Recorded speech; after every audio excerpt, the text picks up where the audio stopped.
மகிமுண்டாகட்டும். நம்முடைய தேவனும் நம் கருத்தில் இருக்கிற வேதமும் இரண்டும் ஒன்றாயிருக்கிறது. ஆதியிலே வார்த்தையாய் இருந்தவர், அவர் ஜீவனாக மாம்சமாய் வந்தார். இன்றைக்கு ஆவியாக இருக்கிறார். நம் கருத்திலே வேற்று மூலமாக வெளிப்படுகின்ற தேவனாக நம் தேவன் இருக்கிறபடியினாலே வேதம் நம்மை உயிர்ப்பிக்கிறதாக, நம்மை தேவனுக்குள் உருவாக்குகின்ற ஒரு வல்லமை நிறைந்ததாக இருப்பதை நாம் ஒவ்வொரு நாளும் உணர்ந்து கொண்டு இருக்கிறோம். நாம் தொடர்ந்து உணர்வோம்.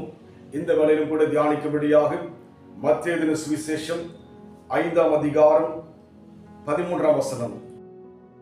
நீங்கள் பூமிக்கு ஒப்பாய் இருக்கிறீர்கள். ஒப்பானது சாரமற்று போனால் எதினால் சாரமாக்கப்படும்? வெளியே கொட்டப்படுவதற்கும் மனுஷரால் விதிக்கப்படுவதற்கும் ஒழிய வேறொன்றுக்கும் உதவாது என்று சொல்லி, வேறொன்றுக்கும் உதவாது. நம் வாழ்க்கையிலே நாம் தேவனுக்கு பிரயோஜனமுள்ள பாத்திரமாக, தேவனுக்கு பயனுள்ள பாத்திரமாக, உலகத்தில் இருக்கிற யாவருக்கும் நம் வாழ்க்கை சுவையுள்ளதாய் இருக்கும்படியாக தேவன் அழைத்திருக்கிறார். உப்பு என்பது ஆகாரத்திலே முக்கியமானது. சுவை கொடுப்பதற்கு உப்பு மிக அவசியம். அதைத்தான் இங்கே சொல்லுகிறார், நீங்கள் பூமிக்கு ஒப்பாய் இருக்கிறீர்கள் என்று சொல்லி. இந்த வார்த்தை யாருக்கு சொல்லுகிறார்? சீஷர்களுக்கு மாத்திரமல்ல. அந்த அதிகாரத்தை படித்து பார்க்க சொன்னால், அவரிடத்தில் திரளான ஜனங்கள் கடந்து வருகிறார்கள். பாரத்தோடு வேதனையோடு பலவீனத்தோடு வந்த மக்களை பார்த்துதான் இந்த வார்த்தை சொல்லுகிறார். அதுபோல இன்றைக்கு நாம் கூட பூமியில் வாழ்கிற நாம் உப்பானது எப்படி சுவையா இருக்கிறதோ அதுபோல் இருக்க வேண்டும். உப்பை பயன்படுத்தாமல் போய்விட்டால் அது பார்க்கின்ற வண்ணமாக சாரமற்று போகும் என்று சொல்லி பார்க்கிறோம்.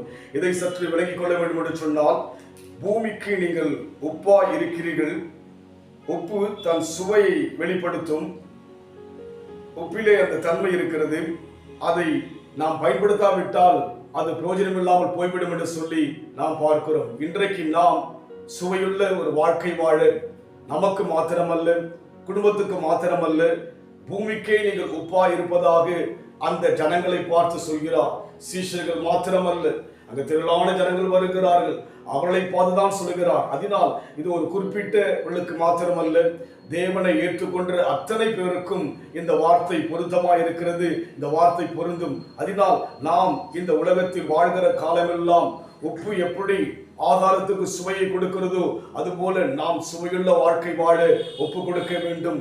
அந்த உப்பை பயன்படுத்தாவிட்டால் அந்த உப்பானது சாரமற்று போகும். அதை எடுத்து வீதியிலே போடும்படியாக பிரயோஜனமற்று போகும். நம் வாழ்க்கை அப்படியல்ல.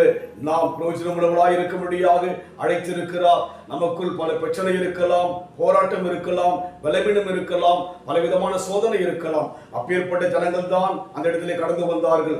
அவர்களை பார்த்துதான் தேவன் சொன்னார். அதுபோல இன்றைக்கு நம் வாழ்க்கையில் இருக்கிற பிரச்சனைகள், வேதனைகளை நினைத்து நாம் சோர்ந்து விடாதபடிக்கு தேவ பார்வையிலே நாம் சுவையுள்ள மக்கள், தேவ பார்வையிலே நாம் பிரயோஜனமுள்ள மக்கள் என்று நினைத்து தேவனை சோத்துரிக்க அந்த அனுபவத்தில் போக நம்ம இப்ப கொடுப்போம். இத்தனை மகத்துவமுள்ள பதவியாம் கொடுக்கலாம் எங்களுக்கு. இத்தனை மகத்துவமுள்ள பதவியாம் கொடுக்கலாம் எங்களுக்கு. எத்தனை மாதயவு எத்தனை ஆச்சரியம்.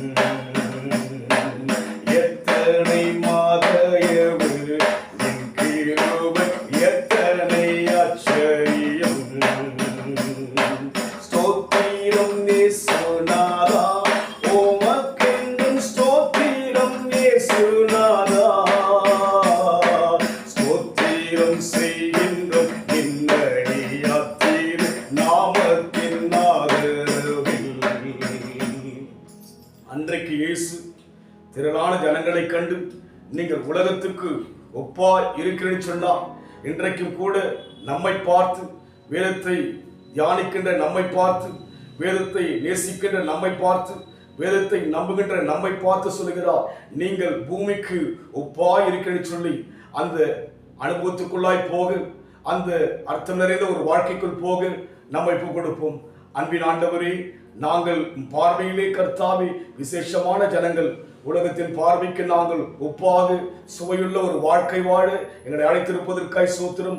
நாங்கள் சுவை தருகின்ற உப்பாக எங்களை மாற்ற எங்களை தாழ்த்தி கொடுக்கிற ஐயா, பொறுப்படுத்திக் கொள்ளுங்க இயேசுவின் நாமத்தில் பிதாவே, ஆமென். கர்த்தர் ஆசீர்வதிப்பாராக. God bless you.